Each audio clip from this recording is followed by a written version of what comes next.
Hello guys, आप सभी का बहुत बहुत स्वागत है। आई होप ऑडियो और वीडियो क्लियर आ रही है। तो आज के इस वीडियो में हम लोग माइक्रोसॉफ्ट ऑफिस स्वीट के कई क्वेश्चंस की बात करने वाले हैं जो कि प्रीवियस ईयर क्वेश्चंस हमारे बने हैं, प्रीवियस ईयर में आए हैं। तो हमारा जो ओवरऑल सिलेबस लिखा होता है एक्चुअली जो ऑफिशियल यूजीसी नेट का, वो एक्यूरेट नहीं होता है। ऐसे बहुत सारे टॉपिक्स होते हैं जो आपको तभी पता चलते हैं जब आप एक्चुअली प्रीवियस ईयर क्वेश्चंस को देखते हैं। इसीलिए मैं आपको हमेशा रिकमेंड करता हूं कि आप प्रीवियस ईयर क्वेश्चन हमेशा लगाया करें।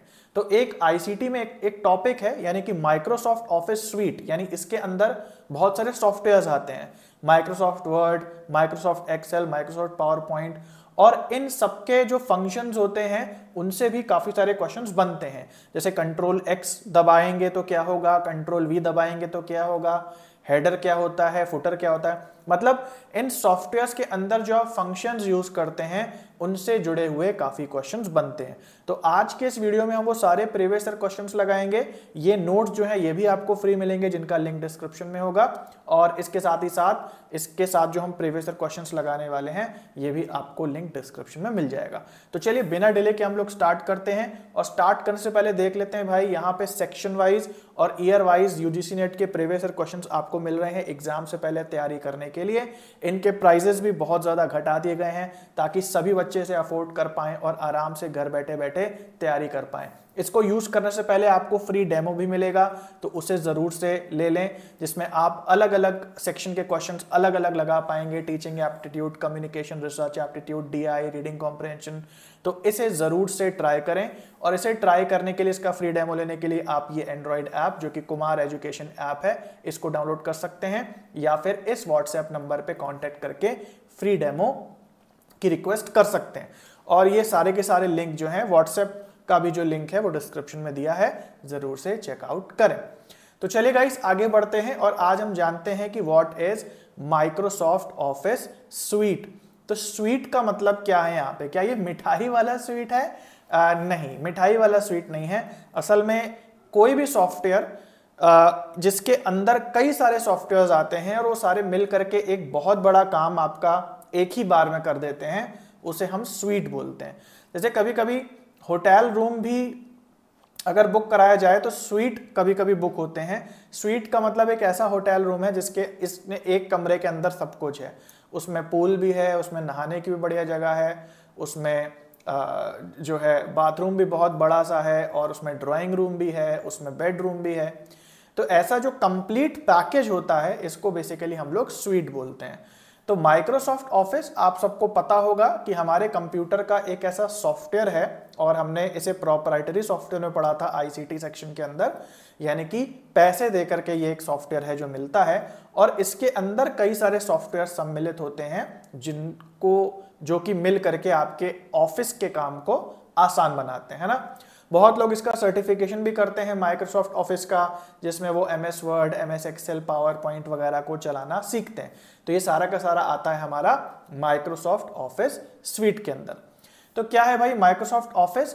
एक पैकेज है ऑफिस प्रोडक्टिविटी सॉफ्टवेयर्स का, यानी कि आपके ऑफिस में जो काम होते हैं उनको करने के लिए जो जो आपको जरूरतें होती हैं वो सारे सॉफ्टवेयर्स आपको इसके अंदर मिलते हैं।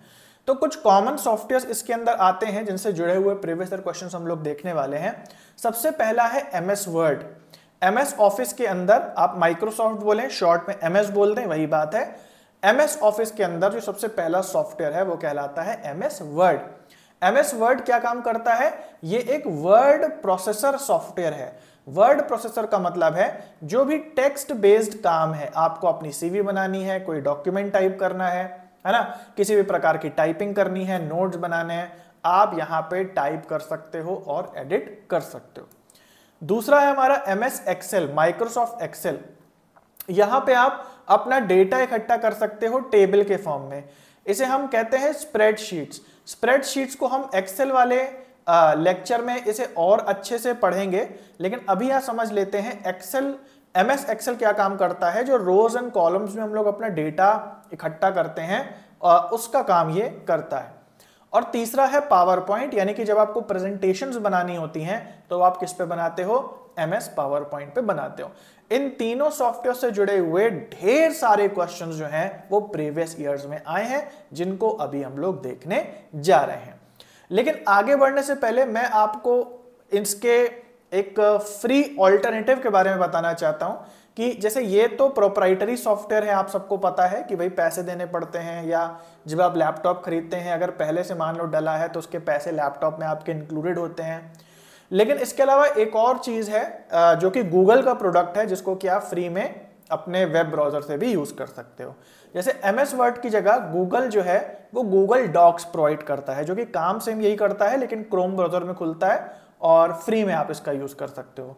MS एक्सेल की जगह गूगल प्रोवाइड करता है गूगल शीट, और MS पावर पॉइंट की जगह गूगल प्रोवाइड करता है गूगल स्लाइड। ये भी नाम इंपॉर्टेंट है, इसको ध्यान से याद रखो।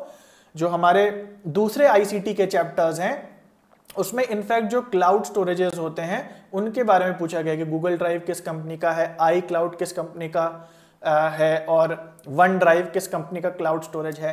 तो ये सब ब्रांड्स के नाम अब याद रखना चालू कर दो, क्योंकि लेटेस्ट पैटर्न के हिसाब से अब ये ब्रांड्स के नाम बहुत ज़्यादा पूछे जा रहे हैं। गूगल का फाउंडर कौन है, एप्पल का फाउंडर कौन है, माइक्रोसॉफ्ट किसका है, ये सब चीज़ें भी अब बहुत ज़्यादा पूछी जा रही हैं। आई होप आपको बात समझ में आई होगी। तो इस पे नोट्स को पढ़ने से अच्छा है कि हम डायरेक्टली क्वेश्चंस कर लें, और जो जो टॉपिक्स हैं जिन पे क्वेश्चंस बने हैं उनको हम क्वेश्चन बाय क्वेश्चन पढ़ते हैं और उनको समझते हुए चलते हैं। तो जैसी एनालिसिस क्वेश्चन की इस चैनल पे होती है वैसी मैं दावा करता हूं और किसी चैनल पे नहीं होगी। हम पूरे के पूरे क्वेश्चन के एक एक शब्द को पढ़ते हैं और 100% कोशिश करते हैं कि आपको समझा पाए कि भाई आखिर ये क्वेश्चन क्या कहना चाह रहा है। जनरली आप देखते हो क्वेश्चन एनालिसिस कुछ नहीं होती, पढ़ते जाओ ये राइट आंसर है आगे बढ़ जाओ, बट ऐसा यहाँ पे नहीं होता है। ठीक है, तो यहाँ पे 2 स्टेटमेंट दिए हैं। पहला क्वेश्चन हमारे सामने है और मैं आपको बता दूं कि ये सारे क्वेश्चन लेटेस्ट हैं और यहाँ पे कोई जालसाजी का भी काम नहीं होता है कि कुछ भी उल्टा सीधा कूड़ा कचड़ा पकड़ा दो और बोल दो प्रीवियस ईयर क्वेश्चन है या बड़ा इंपॉर्टेंट क्वेश्चन है या मोस्ट एक्सपेक्टेड है।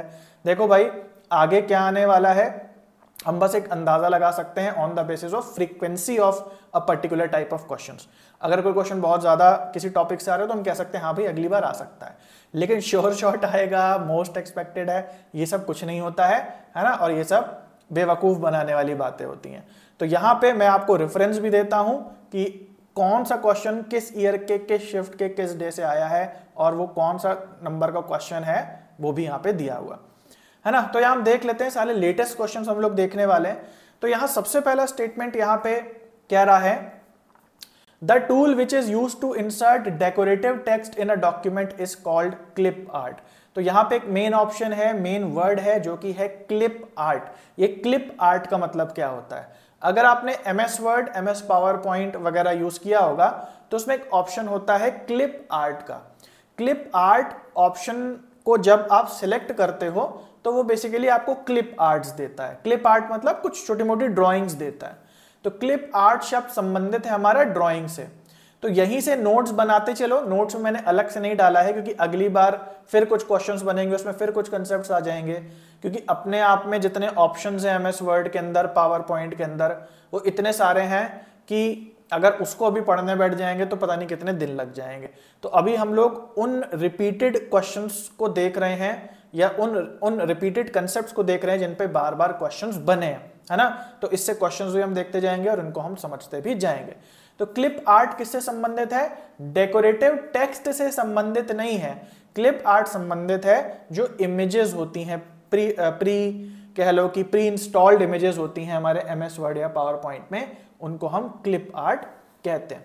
स्टेटमेंट 2 कह रहा है कि यहां पे कंट्रोल X हम की दबाते हैं, कंट्रोल के बाद X, और फिर हम दबाते हैं कंट्रोल के बाद V जब हमें कट पेस्ट करना होता है ना। तो आई होप आप सबको शॉर्टकट पता होगा, कंट्रोल X क्या है, कंट्रोल V क्या है, तो कट पेस्ट के लिए ही यूज होता है, तो ये सही है। जिनको नहीं पता है थोड़ा सा देख लेते हैं भाई। 3 शॉर्टकट तो आपको याद रखने हैं कंप्यूटर में, वरना आप इलिटरेट कहलाएंगे टेक्नोलॉजिकली, है ना। मतलब ऑनलाइन जगत में, सॉफ्टवेयर जगत में, कंप्यूटर जगत में ये चीज तो आपको आनी चाहिए, वरना ऐसा बोला जा सकता है कि नहीं भाई आप अभी टेक्नोलॉजिकली या ICT में इलिटरेट हैं। तो बहुत ज्यादा देखो, इसकी फील्ड तो बहुत अनलिमिटेड है और बहुत दूर दूर तक है, हम 100% चीजों की तो जानकारी नहीं रख सकते, लेकिन फिर भी कुछ बेसिक चीजें हैं जो आपको आनी ही आनी चाहिए। तो 3 शॉर्टकट जो मेन शॉर्टकट हैं आपको आने ही आने चाहिए, भले आपकी जो भी क्वालिफिकेशन रही हो, कुछ भी रहा हो। है ना। तो इसकी तो प्रैक्टिस आपको होनी चाहिए। तो 3 शॉर्टकट है, सबसे पहला है कंट्रोल एक्स, दूसरा है कंट्रोल वी और तीसरा है कंट्रोल सी। कंट्रोल एक्स का मतलब होता है कट, कंट्रोल वी का मतलब होता है पेस्ट और कंट्रोल सी का मतलब होता है कॉपी। तो जब आपको टेक्स्ट एक जगह से कॉपी करके दूसरी जगह ले जाना है तो उसको हम control c and control v करते हैं, लेकिन एक जगह से रिमूव करके आपको दूसरी जगह ले जाना है तो उसे हम कट एंड पेस्ट कहते हैं, है ना। तो ओके, तो आई होप ये आपको समझ में आ गया होगा कि सेकंड स्टेटमेंट सही है। अगले क्वेश्चन की बात करते हैं। 2 स्टेटमेंट अगेन दिए हुए हैं। स्टेटमेंट 1 कह रहा है compare to word processors simple text editors such as Notepad and Emacs have limited editing features, है ना। अब इसको समझना पड़ेगा अच्छे से क्योंकि इसके पीछे भी पूरी कहानी है। ओके, तो आप देख पा रहे हो कि ये टाइप के लेवल के क्वेश्चंस आपके यूजीसी नेट में आ रहे हैं, और अगर आप किसी किताब से पढ़ रहे हो तो उसमें वही संगणक की पुराने जमाने की बातें लिखी होंगी और इस टाइप के टॉपिक्स का कोई नामो निशान नहीं होगा। और मैं आपको सबूत के साथ दिखा रहा हूं कि यहाँ पे देखो ये सारे लेटेस्ट क्वेश्चंस हैं, है ना। अभी लेटेस्ट जून के ही पेपर में ही आए हैं और ढेर सारे क्वेश्चन है ये। मैं तो आपको आज कुछ कराऊंगा, बाकी मैं आपको होमवर्क दूंगा जिसका लिंक डिस्क्रिप्शन में होगा, लेकिन ये ढेर सारे क्वेश्चन इस प्रकार के आ रहे हैं। तो देखो क्वेश्चन क्या कह रहा है कि जो वर्ड प्रोसेसर होता है उसमें सिंपल टेक्स्ट एडिटर से ज्यादा फीचर्स होते हैं। तो हमने अभी अभी ऊपर नोट्स में देखा कि जो एमएस वर्ड होता है वो क्या है, एमएस वर्ड क्या है, एक वर्ड प्रोसेसर है। तो कोई भी सॉफ्टवेयर जो एक वर्ड प्रोसेसर होता है उसमें फीचर्स ज्यादा होते हैं। ज्यादा का मतलब आप अपने टेक्स्ट को अलग अलग डिजाइन में मॉडिफाई कर सकते हो। आपको पता है अगर आपने थोड़ा भी एमएस वर्ड यूज किया हो तो आप अपने टेक्स्ट को बोल्ड कर सकते हो, उसका फॉन्ट चेंज कर सकते हो, उसका कलर चेंज कर सकते हो, है ना। बहुत सारी चीजें आप अपने टेक्स्ट पे जो आपका वर्ड प्रोसेसर है वो अप्लाई कर सकता है। लेकिन इसके अलावा एक और सॉफ्टवेयर होता है आपके विंडोज में जिसको हम कहते हैं नोटपैड। नोटपैड क्या करता है, नोटपैड भी टेक्स्ट को एडिट करता है, लेकिन ये केवल टेक्स्ट को ही लिख सकता है, इसमें कोई डिजाइन नहीं लगा सकता, इसमें कोई मॉडिफिकेशन नहीं कर सकता। तो जो फाइल नोटपैड खोलता है वो कहलाती है text file, simple text file या प्लेन टेक्स्ट फाइल। तो यहां 2 प्रकार की टेक्स्ट फाइल्स होती हैं। एक हमारी टेक्स्ट फाइल है जिसमें आप बहुत ज्यादा मॉडिफिकेशन कर सकते हैं, जिसको हम कहते हैं वर्ड प्रोसेसर वाली फाइल। और एक फाइल होती है जिसमें सिंपल टेक्स्ट होता है, उसमें टेक्स्ट को आप बहुत ज्यादा मॉडिफाई नहीं कर सकते, वो कहलाती है सिंपल टेक्स्ट एडिटर वाली फाइल्स, है ना। तो वर्ड प्रोसेसर जो सॉफ्टवेयर है वो ज्यादा फीचर्स के साथ आता है, सिंपल टेक्स्ट एडिटर जो है वो ज्यादा फीचर्स के साथ नहीं आता है ना। तो यहां जैसे हमने एग्जांपल लिया, नोटपैड क्या है, एक सिंपल टेक्स्ट एडिटर है या प्लेन टेक्स्ट एडिटर है, जबकि एमएस वर्ड क्या है, एक वर्ड प्रोसेसर है, क्योंकि इसमें ज्यादा फीचर्स होते हैं, है ना। तो अब अगला पॉइंट हम लोग देखते हैं। यहां पे अगला पॉइंट कह रहा है files created with simple text editor can not be opened with word processor. कह रहा है कि जो सिंपल टेक्स्ट फाइल्स होती हैं, जैसे फिर से मैं लिख देता हूं, मान लो हमारे पास है नोटपैड और दूसरी साइड है हमारे पास एमएस वर्ड। एमएस वर्ड क्या है, एक वर्ड प्रोसेसर है ना। तो इसका मतलब ये ज्यादा रिच फीचर्स वाला है और नोटपैड जो है वो प्लेन है, मतलब उसमें बहुत ज्यादा फीचर्स नहीं है।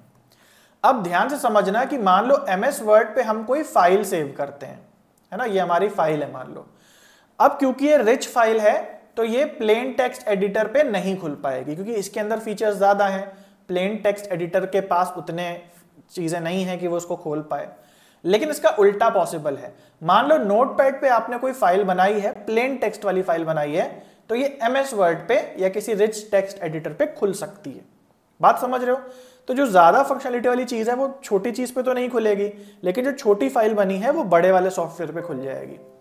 तो इसीलिए जो ये सेकंड स्टेटमेंट यहां कह रहा है कि file created with simple text editor can not be opened with word processor, ये गलत हो जाएगा, क्योंकि सिंपल फाइल जो होगी वो वर्ड प्रोसेसर के साथ खुल जाएगी, लेकिन उल्टा नहीं हो पाएगा।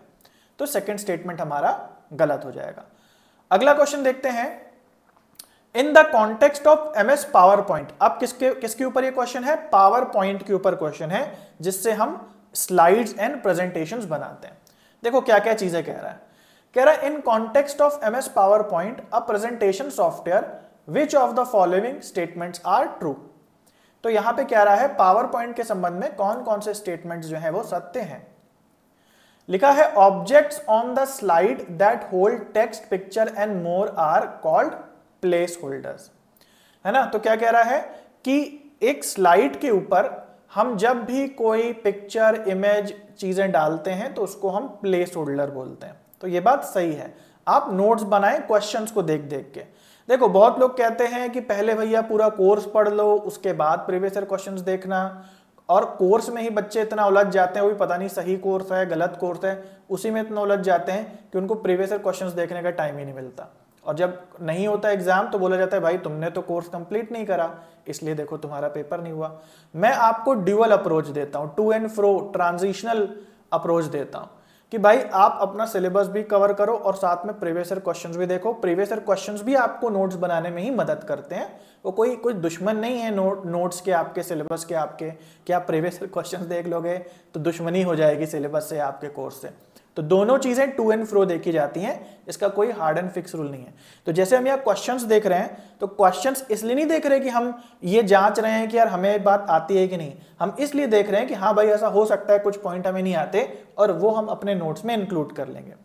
तो यहाँ पे एक बात आपको क्लियर करनी है सबसे पहले कि एमएस पावर पॉइंट में, तो जिनको पावर पॉइंट नहीं पता है थोड़ा हम लोग देख लेते हैं क्या होता है पावर पॉइंट। पावर पॉइंट कुछ ऐसा दिखता है, मान लो आपकी कंप्यूटर स्क्रीन है तो आपके सामने एक बड़ा सा पैनल होता है यहाँ पे जिसको हम कहते हैं स्लाइड, है ना। यही स्लाइड जो है आगे प्रेजेंटेशन बनती है और उस पर आप प्रेजेंटेशन दिखाते हो।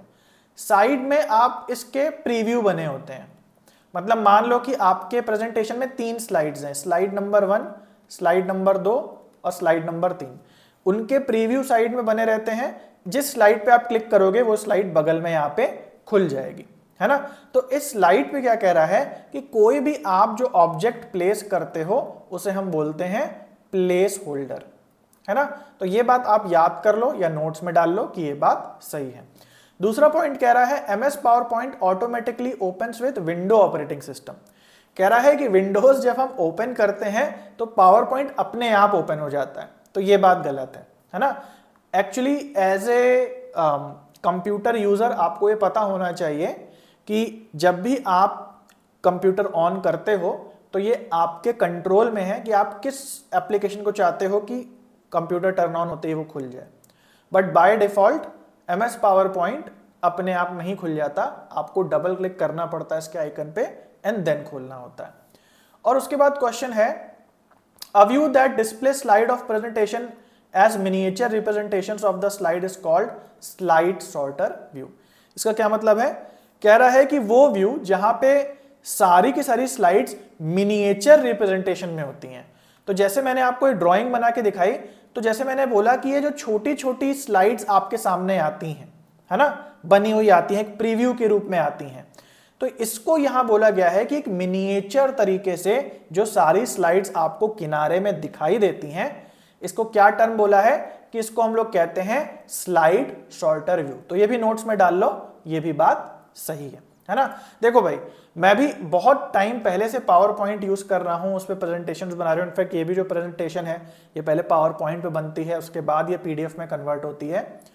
बट पावर पॉइंट आने का मतलब ये बिल्कुल भी नहीं है कि आपको इनके फॉर्मल टर्म्स भी पता हो कि भाई इसको हम कहेंगे स्लाइड सॉर्टर व्यू या इसको हम कहेंगे हाँ भाई प्लेस होल्डर। आपको वो चीज करने आनी चाहिए, है ना। लेकिन यहां हम देखते हैं कि कभी कभी जो या ज्यादातर समय जो हमारा यूसेट का पेपर है वो बिल्कुल रट्टाफिकेशन पे चलता है कि हाँ भैया आप ये चीजें रट करके करो, तो हमें वही करना पड़ेगा। जो भी यहां दिया है, जो भी आपको जानकारी नहीं लग रही है उसको आप नोट करते चलो। अगला क्वेश्चन देखते हैं।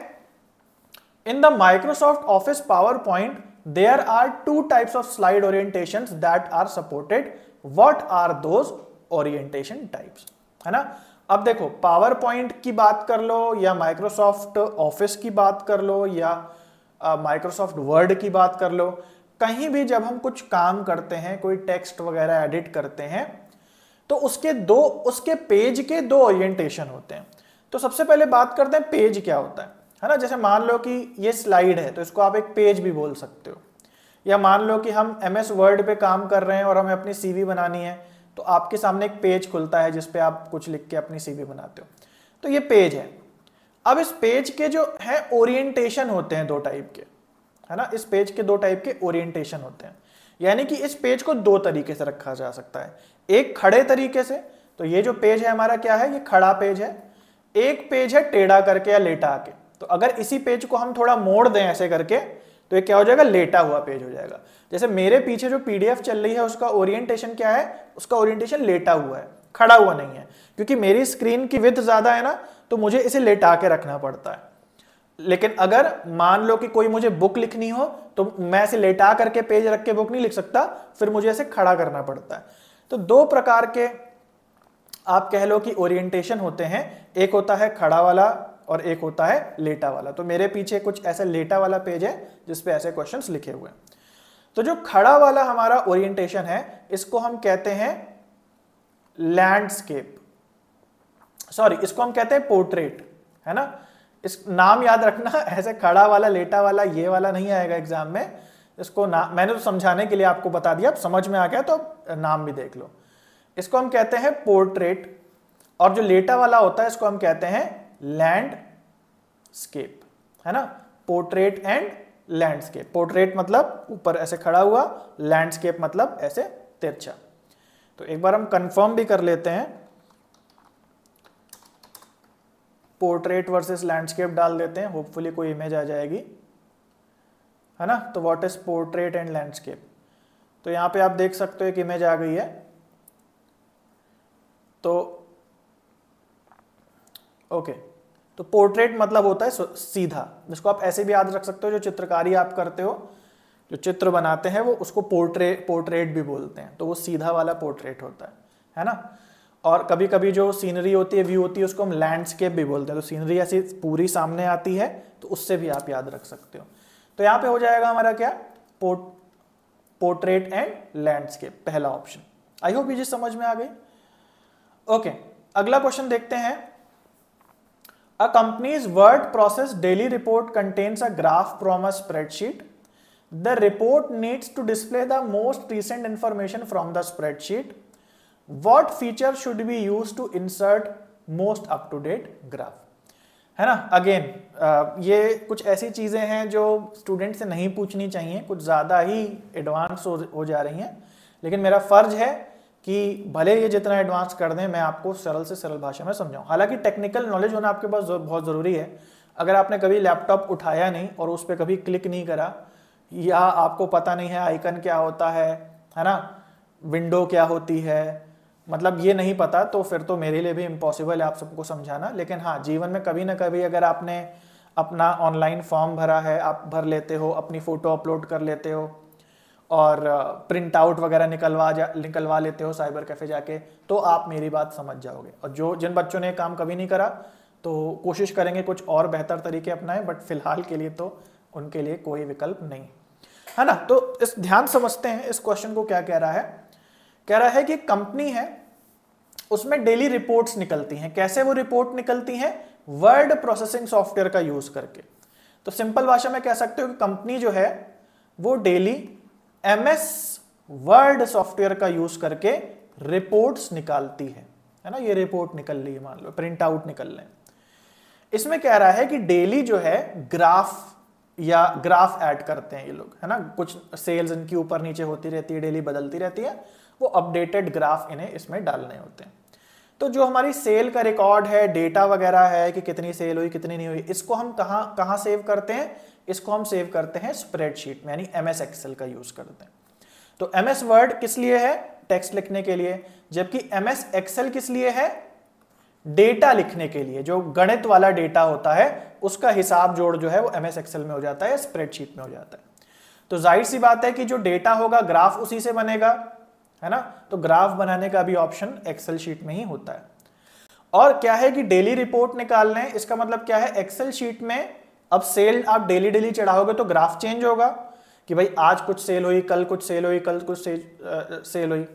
तो एक्सेल शीट में डेली जो है ग्राफ ये चेंज होता रहता है। अब ये लोग क्या करते हैं, रिपोर्ट निकालते समय एक्सेल में जो ग्राफ बन के आया या एक्सेल का जो डेटा है उसको कहां शिफ्ट करना होता है, अपने रिपोर्ट के अंदर, अपने MS वर्ड सॉफ्टवेयर के अंदर। कह रहा है कि कौन सा फीचर यूज करेंगे जिससे डेली हमारे पास अप टू डेट ग्राफ जो है हमारी रिपोर्ट में अपने आप आ जाए, है ना। तो MS एक्सेल को जब हम MS वर्ड से जोड़ दें, मतलब एक्सेल के डेटा को MS वर्ड से जोड़ दें, ताकि डेली डेली जब रिपोर्ट निकले तो डेली डेली नया डेटा ही हमारी रिपोर्ट में आए, तो इस फीचर को हम क्या कहते हैं, है ना। तो थोड़ा सा समझ लेते हैं इसको। एक शब्द होता है एम्बेड करना, है ना, एक वर्ब होती है एम्बेड।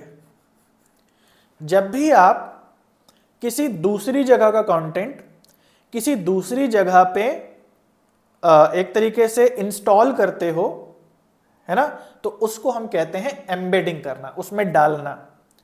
एम्बेडिंग से क्या होता है कि जो कंटेंट कहीं और है वो जैसे भी अपडेट हो रहा है इधर, क्योंकि आपने उस कंटेंट को लेके यहां नहीं रखा है, आपने केवल उसका एक लिंक रख दिया है, इस वजह से यहां पे भी जो भी चेंजेस हैं वो हो रहे हैं। I hope I make sense, I hope आप समझ पा रहे हो।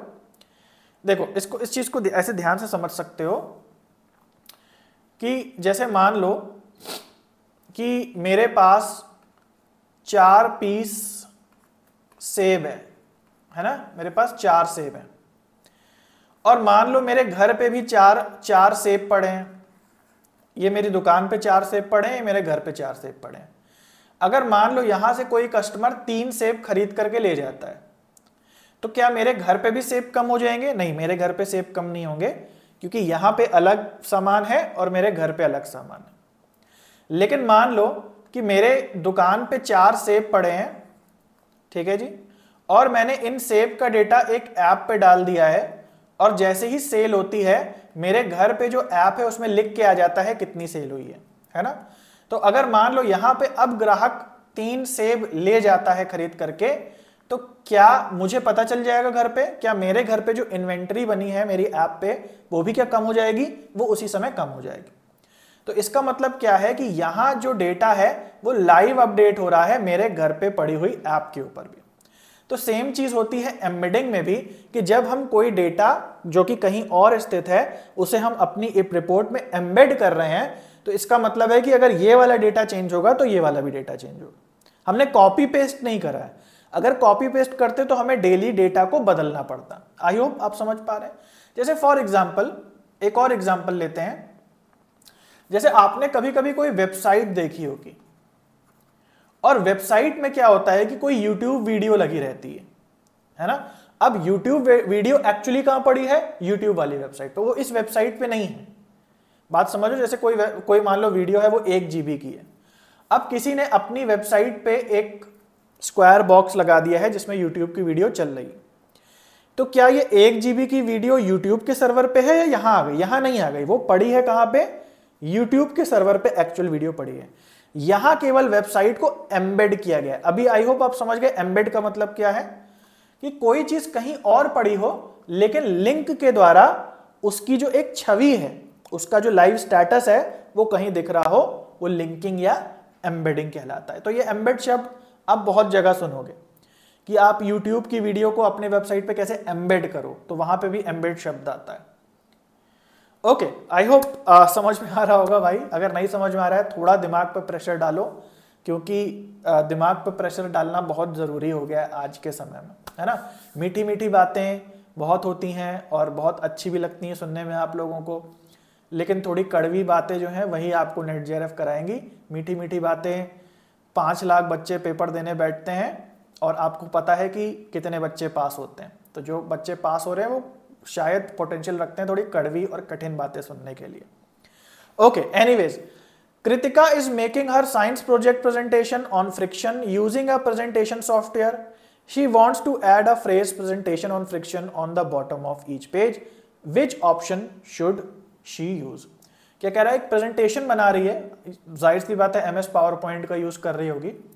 इसमें लिखा है कि प्रेजेंटेशन में क्या करना चाहती है कि जितने भी पेजेस हैं उन सब पेजेस के नीचे वो चाहती है कि उसका जो टॉपिक है उसके प्रेजेंटेशन का वो लिख करके आ जाए हर एक पेज के नीचे। तो कौन सा ऑप्शन उसे यूज करना है? देखो, एक ध्यान से बात समझो, जैसे मान लो कि आप कोई डॉक्यूमेंट बना रहे हो या कोई प्रेजेंटेशन बना रहे हो। मान लो कि आपका जो डॉक्यूमेंट है वो टोटल 4 पेजेस का है, page number 1, page number 2, page number 3, page number 4। अब आपने कोई किताब भी पढ़ी होगी तो आपने देखा होगा कि किताब में भी क्या होता है, सबसे ऊपर पेज नंबर लिखे होते हैं 1, 2, 3, 4, और नीचे टाइटल या सेक्शन का टाइटल वो लिखा रहता है। तो क्या होता है कि जैसे मान लो कि आपका कोई टाइटल है जो आपको यहाँ पे डालना है ना। अब एक तो तरीका है कि आप बार बार हर पेज पे डालो। अब बार बार हर पेज पे आप सेम चीज डालोगे तो ये तो एक अच्छी टेक्नोलॉजी की पहचान नहीं हुई, है ना। ये तो फिर वही ऑफिस वाला ही काम हो गया जो लिख लिख के घसीटा मार के होता है। टेक्नोलॉजी की पहचान ये है कि आपका समय बचाती है, आपके एफर्ट्स बचाती है। तो यहाँ एक फंक्शन होता है, चाहे MS वर्ड की बात करो या MS पावर पॉइंट की बात करो, कि अगर कोई नीचे का जो सेक्शन है, अगर कोई आप एक टाइटल डाल देते हो तो ऑटोमेटिकली यहाँ पे भी आ जाएगा, यहाँ पे भी आ जाएगा और यहाँ पे भी आ जाएगा। ऊपर भी सेम होता है, अगर आप ऊपर वाले सेक्शन में कोई टाइटल या कुछ भी पेज नंबर डाल देते हो तो ऑटोमेटिकली पेज बदल बदल करके यहाँ पे भी आ जाएगा, ऊपर यहाँ पे भी आ जाएगा, यहाँ पे भी आ जाएगा। बात समझ रहे हो? तो एक फंक्शन होता है जिससे आपका समय बचता है। तो जो नीचे वाली जगह होती है वो कहलाती है फुटर, और जो ऊपर वाली जगह होती है वो कहलाती है हेडर। तो ये चीज याद रखना, हेडर फुटर में आप जो भी चीज डालते हो वो सारे के सारे पेजेस पे आ जाती है। चाहे पेज नंबर डालोगे तो वो अलग अलग करके आ जाएगा, कोई टाइटल डालोगे तो वो आ जाएगा। तो यहां बात हो रही है बॉटम ऑफ ईच पेज की, तो बॉटम में आता है हमारा फुटर, तो footer is the right answer. Okay, अगला क्वेश्चन देखते हैं। यहां पूछ रहा है इनमें से कौन सी कीज जो है वो मॉडिफायर कीज कहलाती हैं, है ना। मॉडिफायर का क्या मतलब है थोड़ा समझ लो। मॉडिफायर कीज वो कीज होती हैं जिनको यूज करके आप कुछ सर्टेन शॉर्टकट्स यूज कर सकते हो अपने कीबोर्ड पे। जैसे मान लो कि आपके कीबोर्ड पे एक की है ए, है ना, तो ए इज नॉट अ मॉडिफायर की। ए को दबाओगे तो ए ही आएगा, ए ही टाइप होगा। मान लो आपके सामने एक की है वी, वी वाली की दबाओगे तो क्या होगा, वी लिख करके आ जाएगा। लेकिन कुछ ऐसी कीज होती हैं अगर उनको दबा के उसके साथ इनको दबाया जाए तो कुछ और होगा। जैसे मान लो ए ना दबा के आप साथ में Ctrl+A को दबाते हो तो फिर ए नहीं लिखेगा, कुछ और ही होगा। तो ये क्या कहलाती हैं, ये कंट्रोल की क्या कहलाएगी, मॉडिफायर की, जिसने इस ए की का जो डिफॉल्ट बिहेवियर था इसको क्या किया, मॉडिफाई कर दिया, है ना। तो आपके कीबोर्ड पे कई सारी ऐसी कीज होती हैं जिनको प्रेस करने के साथ साथ जब आप दूसरी अल्फाबेटिकल या न्यूमेरिकल कीज दबाते हैं तो उनका बिहेवियर चेंज हो जाता है और वो कुछ दूसरे सर्टेन शॉर्टकट्स का काम करने लगती। तो Ctrl+A को दबाने पे क्या होता है ये कमेंट में लिखना, ये मैं अभी नहीं बताऊंगा, लेकिन ये आप लोगों को कमेंट में बताना है, जिसको पता है वो जरूर से बताए।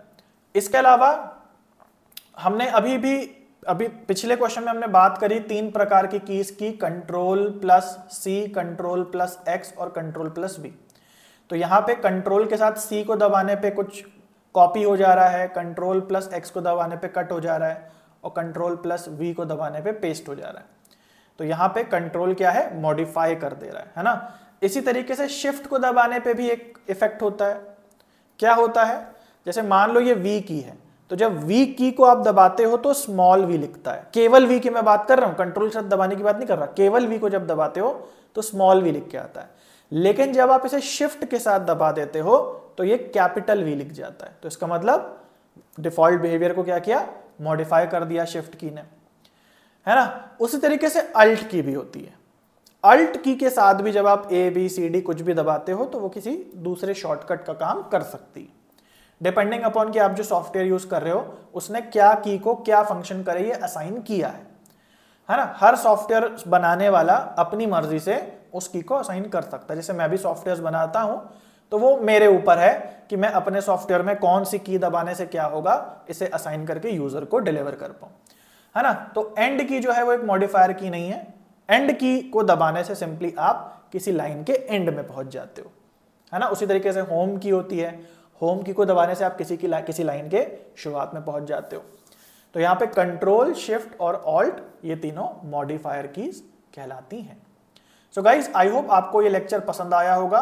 इसके आईसीटी का कंप्लीट लेक्चर प्राप्त करने के लिए आप डिस्क्रिप्शन में लिंक को क्लिक कर सकते हैं, जिसमें आपको टू द पॉइंट नोट्स मिल जाएंगे, रीडेबल नोट्स होंगे, टू द पॉइंट लेक्चर्स होंगे और यहाँ पे section wise previous year questions भी इससे जुड़े हुए मिल जाएंगे। प्लस इस वीडियो से जुड़े हुए भी सारे के सारे नोट्स और भी जो एक्स्ट्रा प्रीवियस ईयर क्वेश्चंस हैं उनके भी लिंक जो है नीचे दिए हुए हैं, जरूर से उनको लगा लेना, फ्री है भाई, कोई चार्ज नहीं है। और उसी लिंक के अंदर भी कोर्स भी आपको सामने सामने पूरी लिस्ट दिख जाएगी। अगर आपको अच्छा लगता है, फ्री लेक्चर्स बहुत सारे हैं, सबको आराम से देख लेना। अगर आपको अच्छा लगता है तो इस कोर्स को जरूर से ले लेना, है ना। और इसके साथ ही साथ जो प्रीवियस ईयर क्वेश्चंस जैसे मैंने बताया बहुत जरूरी भाई, एग्जाम आने वाले हैं और इसको बहुत ही ज्यादा सस्ता कर दिया गया है आप लोगों के लिए, ताकि ज्यादा से ज्यादा बच्चों का भला हो पाए और ज्यादा से ज्यादा बच्चे इसको यूज कर पाए। तो गाइस आज के वीडियो के लिए इतना ही है, मिलते हैं नेक्स्ट वीडियो में, तब तक के लिए सभी को बाय और टेक केयर।